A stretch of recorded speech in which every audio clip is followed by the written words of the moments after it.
What's up, everybody? Welcome back to another Pitching Ninjas Top 5 Filthiest Pitches of the Day. We're going to start off with the honorable mentions. First, I have Aroldis Chapman with his Expelliarmus splitter. Then I have Aaron Ashby for these absolute hammers.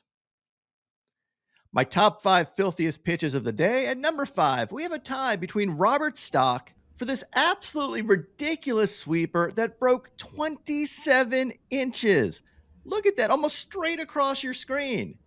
Surely he got Aaron Judge out on this at bat. We'll maybe featuring this one later, I think. Maybe, but also maybe not. Ooh. I have Robert Stock tied with Matt Brash for first getting a strikeout on 3-knuckle curves, and then the next hitter picking up a White Castle special, getting a K on 3 sliders. Just showing off at this point with filth.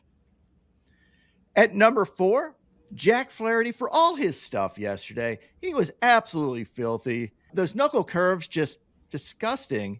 Here's some overlays of his fastball knuckle curve. You can see why you would swing at these. Also love this where Nico Hoerner gets ejected. What did he say, Will?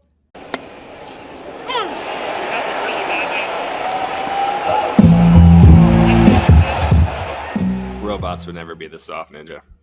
It's ridiculous. Like, you can't toss a dude for saying you're having a bad day. Like, I say that to you, what, 50% of these things? Every show, actually, you tell me afterwards. Well, you're having a bad day. Come on, man. That's not ejectionable offense. Like, if he said you're having a bad day, get the out of my face and go to out of the stadium, maybe eject him, but this is ridiculous. Anyway, Jack Flaherty wins 6 scoreless innings with 9 Ks, giving up only 2 hits. Number 3 on the filthiest pitches of the day, Paul Skenes for these 2-seamers that ran 21 inches and these sweepers. Hit 7 Ks in 7 2/3 innings, giving up 2 hits and no earned runs. Did give up 1 run, though, which is kind of disappointing. Like, I have got to say, I was a little underwhelmed by Paul Skenes' outing, and then I walked out of my house and said, what the is wrong with me? How are you underwhelmed by a guy going 7 2/3 innings, give up no earned runs, 2 hits, and 7 Ks? That's the standard that Paul Skenes has to meet. This is filth. Pitching Ninja, get it together. Give Paul Skenes the credit he deserves. His ERA right now, 1.88. It's the lowest ERA by anybody in whatever number of starts. We're making up stats now. He's the best. And did Skenes pick up the win, Will? He's basically taken the mantle from Jacob deGrom as the greatest pitcher who can't collect wins. But we don't care about wins here on the Pitching Ninja Show. We just care about filth. At number 2, speaking of the best, we have Clayton Kershaw and his Cooperstown curveball. These are gorgeous. Check this out from a home plate view. They need to put this right now in a display in Cooperstown and just play it on loop over and over and over again. Kershaw also had this White Castle special with a side of sword. He had 7 Ks in 5 innings, giving up 1 run. And at number 1, we have George Kirby for this painted backdoor 2-seamer, this wicked slider that he picked up a sword on, and honestly, just for his overall effort yesterday. My man had 14 strikeouts with no walks.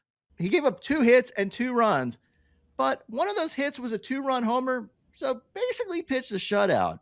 And importantly, George Kirby might be the best command pitcher of all time, or at least the best command pitcher ever to start a career. He surpassed 500 strikeouts this game to go with only 68 walks. So in his 93 games started, he has 500 Ks and 68 walks. There is only one pitcher in the history of baseball to have any stretch of 500 strikeouts with that few walks, and that is Greg Maddux. And George Kirby did this to start his career. Again, this is a bad look for pitchers today are just throwers. You can suck it again. Now on to Ninja notes. Freddie Peralta had 3 Ks and 6 scoreless innings, giving up 1 hit. He faced Ryan Bergert, who had 4 Ks and 5 1/3 scoreless innings, giving up only 1 hit. Christopher Sanchez had 9 Ks and 7 innings, giving up 2 runs.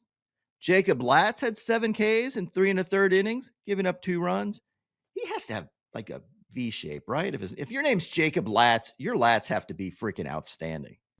Tanner Bybee had 6 Ks in 6 1/3 innings, giving up 2 runs. He faced Brandon Walter, who had 5 Ks in 6 innings, giving up 2 runs. Michael Lorenzen had 7 Ks in 6 innings, giving up 1 hit and 2 runs. That 1 hit was a home run, so basically no hitter. Joe Ryan had a solid outing with 6 Ks in 5 innings, giving up 2 earned runs. Tyler McGill had 5 Ks in 5 innings, giving up 2 runs. And also Andres Munoz had these nasty sliders. Give him some credit here. Ninja, we're kicking off today's corner at Coors Field, where pitchers hate pitching, especially against Sweet Pete, who had a duo of dingers. Numbers 242 and 243, actually passing the captain, David Wright, for second all-time in Mets home runs. And for the record, actually, I wasn't going to show this, but I might as well. His New York nemesis, Aaron Judge, also had a pair of pimp jobs. But the Yanks were spanked by my beloved Red Sox, who had 5 jacks of their own in a series-stealing win in the Bronx. So he won't be featured prominently, at least. But next, we're on to Cincinnati, where Matt McClain was served up a middle meatball, and he mashed it into the cheap seats in the 7th to make it a 4-2 game, which ended up being the final score. Everybody here, appreciate that alliteration from Will. That was very... Bravo. Glad you're paying attention. But the die of the day is Manny Machado's Milwaukee meat missile in the 7th. This was the only run scored of the game, Ninja. So it was a game-winning homer in the 7th, and, there wasn't a lot else going on, but that's your die of the day. According to pitching ninja rules, that doesn't count, which means they're still playing. And now, my pitching ninja moment of Zen. This is disgusting from Tony Vitello.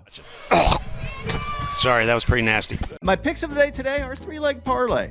I'm going to start out with a same-game parlay of Matthew Boyd for 6 Ks or more and Zach Wheeler for 7 Ks or more, and top it off with Chris Sale for 7 Ks or more. What would your picks of the day be?